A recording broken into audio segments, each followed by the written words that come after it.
This content is supported by our channel members. Thank you all very much. Victor, we're together again.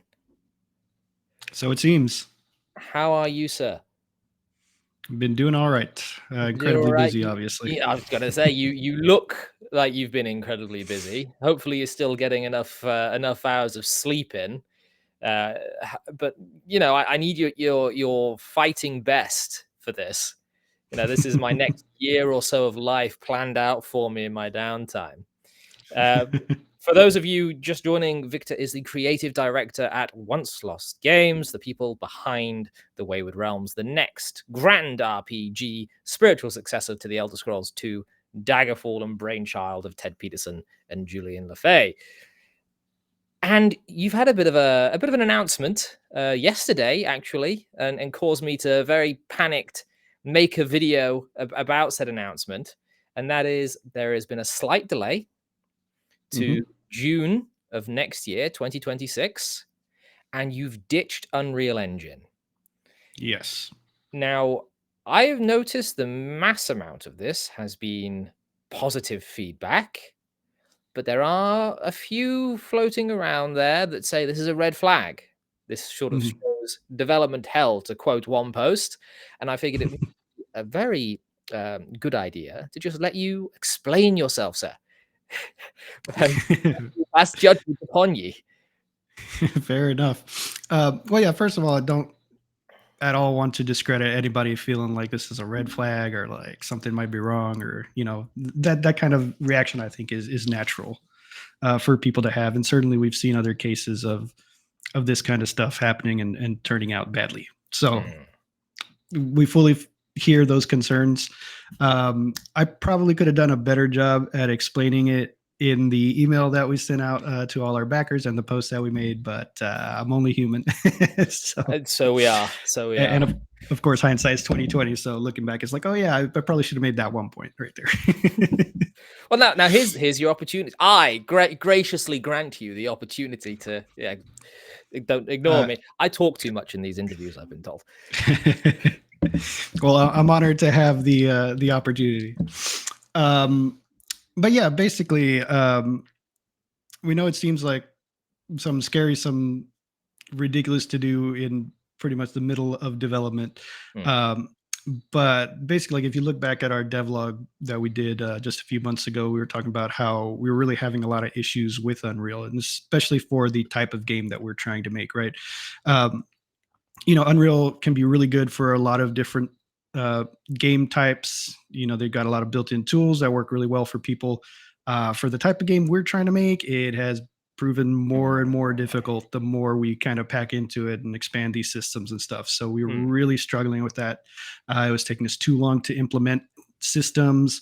Lots of the usual crashes and optimization issues and all that stuff. Unreal is definitely known for optimization issues. Yeah. And I mean, people are knowledgeable about that, certainly. Like they know it's not the easiest engine to get running smoothly, to put it mildly. But anyway, so really like last year we had already been running into a bunch of these issues. We kind of started exploring some options of what we could do. One of the things that we did explore was switching to what is called UEAS, Unreal Engine Angel Script, which is what the developers of It Takes Two and Arc Raiders, that's the engine that they use. It's sort of like a fork of Unreal that they've customized themselves and are using. And we did switch to that. That's what we were using at the time of the devlog. But it was still proving a little hard for us. Obviously, those devs have more resources than we do. We're a smaller team, so we don't have as much time to dedicate to that kind of thing to fix those issues. And so we started shopping around different engines, and like we looked at a lot over like I think was over 2 dozen or more. I think so. And this is just over the course of the sort of the last month or so. No, several months. Really since summer, I would say we started looking and exploring. And we're looking at all kinds of different things, like even some of the Doom forks and stuff like that. We explored our options here. And really the one that we found that worked best for what we're trying to do, and first of all, like be just easy and quick to implement stuff, and also have that stability that we really want for all these big systems that we're trying to put in. And the one that won out was Wicked. And so one of the things that I said that really spooked people was I said we're building our own proprietary engine. That everyone kind of went, "You're what?" Right. And I mean, it is factually true. We are building a proprietary engine, but we are forking Wicked engine, and so we do have a base to build off of, and sort of change some things around. We'll be implementing a lot of our own stuff into it, obviously replacing some of the stuff that comes with the engine. But yeah, so that was the big major red flag that's definitely scared a lot of people. But yeah, we're forking an engine, and then of course that will become our own proprietary engine with all the work that we do to it. So it's not sorry, I was just gonna say it's not starting from scratch. Not starting from scratch, which is people we're actually on a similar wavelength there, because I was about to point out that you in several Twitter replies, actually, are we still allowed to call it Twitter? In several X replies, I saw you say that you are on parity with where you were sort of 3 weeks ago. Do you want to sort of explain what you mean by how much work you've already put into the Wicked fork, and then maybe we'll talk a little bit about why you chose Wicked over everything else? Sure thing. Well, we're not quite to parity yet. We figure like maybe a week or two more, and we'll absolutely be where we were before. So about Christmas time. Should be before. Just before Christmas time. Yeah. Yeah, like going back to how in the previous devlog we had said we had decoupled our systems from Unreal, right? So what we've been doing for the last 3 weeks is moving those systems over into the new engine. Which, I mean, in 3 weeks we've gotten a whole lot done. We've implemented a whole bunch of different other systems as well, and so we're able to just move so much faster in this new engine. And not quite at parity yet, but we do already have our nightly builds running again. So we're testing it out every single day. So that's what I was going to say. You're running nightly builds of, I presume, running around Ijar at this point. Right. Yeah, Ijar is fully in there. Not all the locations yet, because we still need to move over the NPC systems and the city gen and stuff like that. So it's mostly the landmass. And of course, like, lots of trees and grass. Lots of trees and grass. You can pick up a sword, swing it around, that kind of stuff. So the actual bones of the Isle of Ijar are there being ran on Wicked. So you're just in the middle of porting things over, which you're making it seem as if this is just sort of a to-do list that you're just sort of checking off at a good pace. Is that about a right way of thinking about it? And then it's going to be back on to expanding and polishing that early access release for June. Well, yeah. I mean, game development is pretty much just a to-do list you're checking off. But well, my job's a to-do list as well, if you think about it that way. But yeah, right now it's really just migrating the rest of our stuff that we had in the other engine over. And then that's proving to be a simple task, or not so much time consuming. It's one of those things that needs to be done. Yeah, definitely. It's been a lot easier to implement the systems into the new engine than it was with Unreal. So is Wicked proving to be more of a well, let's just ask the question. Why Wicked? I'm not a massively technical person, and I realize that your title is creative director, not technical. But why did the team choose the Wicked engine? I guess we should have got into the very, very big caveat of I'm not the technical guy. Yeah. This is what I could get a hold of, guys. He's doing his best. Be sure to like and subscribe. Consider a membership. But I did ask Kai, our technical director, to just give me some bullet points for this, so I could discuss it a little better. Just a little background on Wicked for folks who don't know. It is made by a guy named Janos Turensky, I think, and obviously I've butchered that to some degree, but the mob's already forming. I'm sure.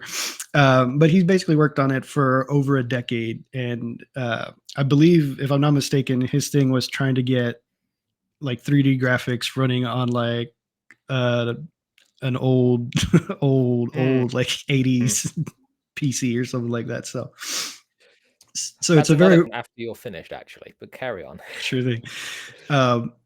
So really, like, it's it's really very well optimized, and that's something that we definitely need because we have a bunch of different systems. We got the VGM that's supposed to be in there as well, so we need it to be very well optimized so all these things can run smoothly, and it can, we can direct as much processing power to the VGM as it's going to require.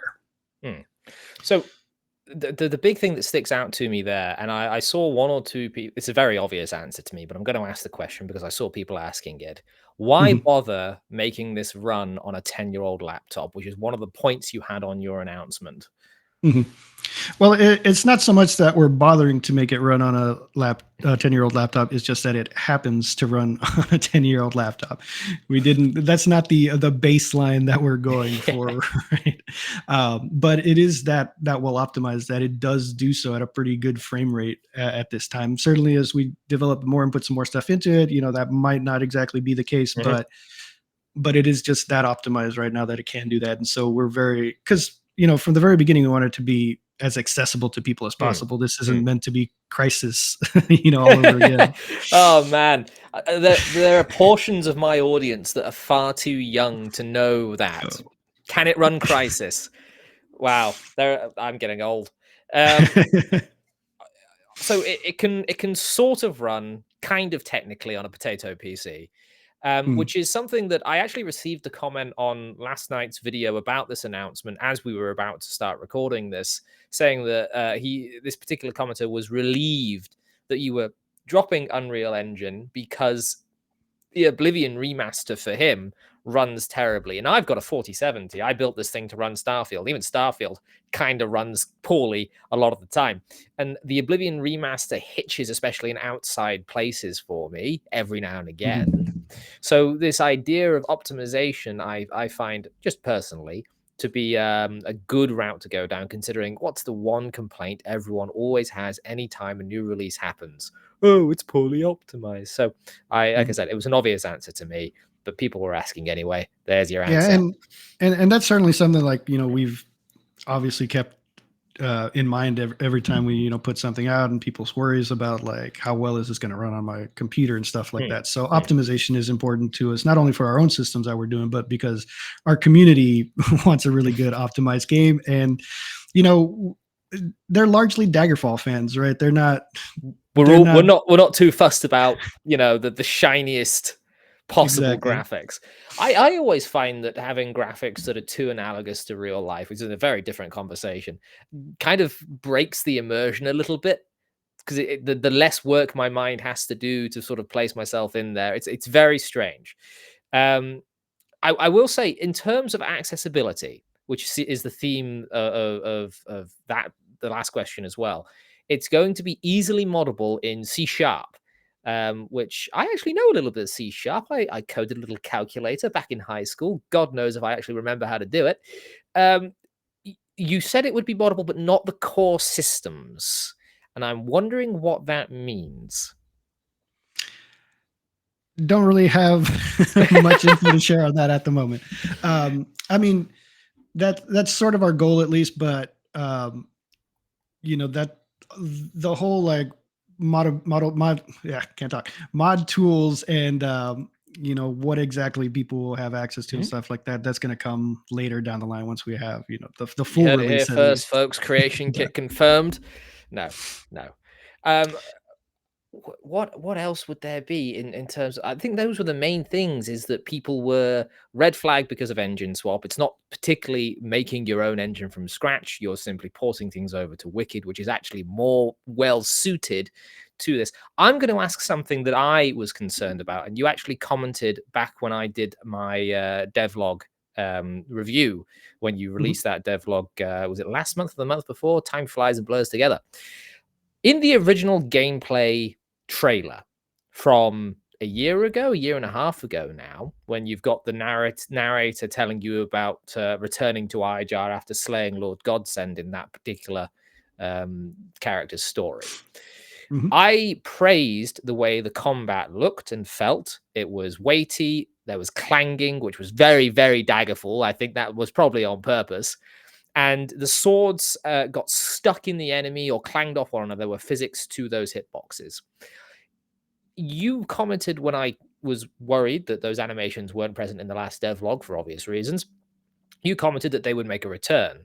With the Mhm. Wicked engine, which I'm not familiar with in the slightest, is it still the case that the combat will be at least reminiscent of what was shown to us in the last gameplay trailer?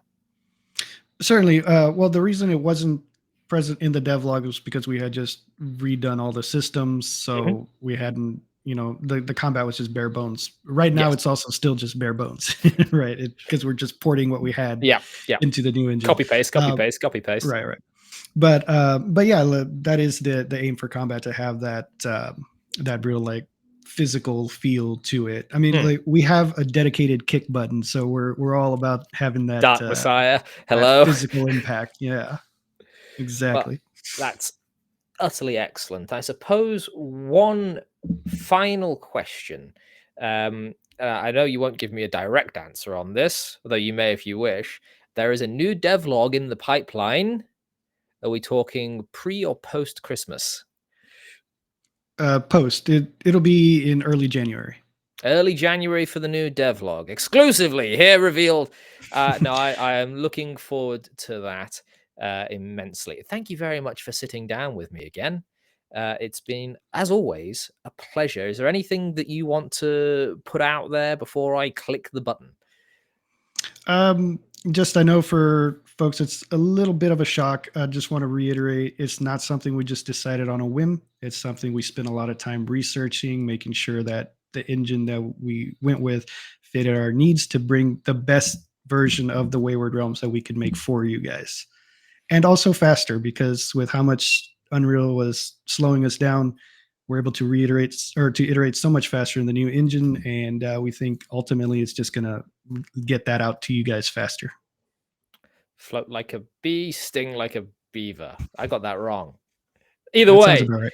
thank you very much for joining us, Victor. If you have enjoyed this content and you fancy supporting it, do give the video a like and a subscribe. Put a comment down below. Has this addressed some of your concerns with the upcoming Wayward Realms? And if you would consider becoming a member of the channel at the Jackpack level or the Lawsworn level, there's a few rewards in there for you. It does support this content and enable me to wrangle Victor at the last minute, as I have done this evening. Thank you very much again, sir. Have a good night. Thank you.